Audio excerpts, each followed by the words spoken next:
Philipp, eine Saison geht wieder zu Ende beim FC Bayern München. Es ist auch das Ende der Ära Pep Guardiola. Wenn man sich diese 3 Jahre anschaut, was hat er den Verein gebracht? Wie hat er den Verein verändert? Auch dich vielleicht verändert nochmal?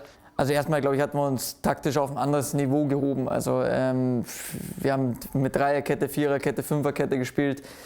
Ich glaube, es ist auch nicht selbstverständlich, dass eine Mannschaft im Achtelfinale gegen Juve spielt, mit keinem gelernten Innenverteidiger sozusagen.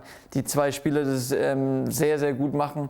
Da muss die Position wirklich definiert sein und das muss alles trainiert werden und so. Und das ist sicher ein Verdienst vom Trainer.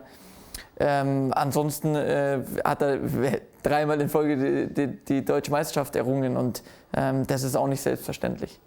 Ist das vielleicht irgendwie das größte Ärgernis an dieser Pep-Ära, dass man das Atletico-Halbfinale nicht für sich entscheiden konnte? Weil für die anderen 2 Halbfinale gab es ja Gründe, sagen wir mal. Und hier wart ihr besser. Immer wenn man ausscheidet, ärgert man sich, weil man gerne das Finale erreicht hätte. Man darf trotzdem nicht vergessen, also wir waren in den letzten Jahren jetzt immer mindestens im Halbfinale der Champions League. Also so eine Serie kommt auch nicht so zustande, sondern da muss wirklich immer alles passen. Und dann, wir haben es selber gesehen, gehört halt auch ein Quäntchen Glück einfach mit dazu.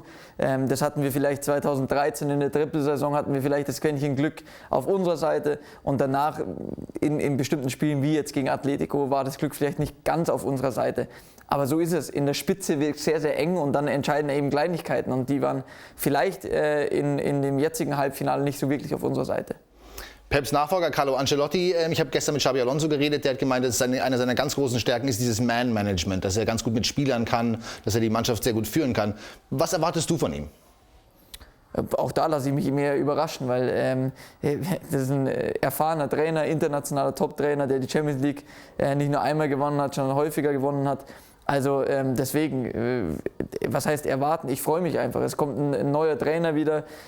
Ich hatte schon internationale Top-Trainer, jetzt kommt einer dazu. Also was Schönes, ich hatte deutsche Top-Trainer. Also für mich zum Ende meiner Karriere hin nochmal ein absolutes Highlight. Hast du eigentlich noch persönliche Ziele, die du unbedingt erreichen möchtest? Nochmal die Champions League gewinnen ist klar, aber irgendwie noch ein Tor, Fallrückzieher-Tor zum Beispiel oder irgendwelche Sachen, die du noch nicht erreicht hast im Fußball? Ich würd gerne nochmal die Champions League gewinnen. Also erstmal ist immer das Ziel bei Bayern und für mich auch. Ich finde es schön, wenn wir in Deutschland ganz oben stehen. Das heißt, deutscher Meister zu werden, ist immer was Besonderes. Aber klar, wenn man einmal die Champions League gewonnen hat, dann will man sie nochmal gewinnen. Und das ist natürlich wäre das schön, wenn ich nochmal die Champions League gewinnen würde. Wenn nicht, dann könnte ich es auch nicht ändern. Ich habe das Glück gehabt, dass ich in einer Mannschaft gespielt habe, die einmal die Champions League gewonnen haben. Und das kann auch nicht jeder erfahren oder darf nicht jeder erfahren. Und deswegen, ich werde immer, egal wie es jetzt ausgeht, am Ende zurückblicken auf eine Karriere, die mir einfach Spaß gemacht hat, die erfolgreich war für mich in meinen Augen. Und ich hatte wirklich eine schöne Zeit, aber bis zum Ende ist schon noch ein bisschen. Gut, jetzt kommt erstmal der Sommerurlaub. Nur ganz kurz, wie sind denn die Pläne? Ist es eher Tegernsee oder Tibet? Ist es eher Europameisterschaft komplett anschauen oder nur so ein paar Spiele? Wie ist da so der Sommerplan für dich?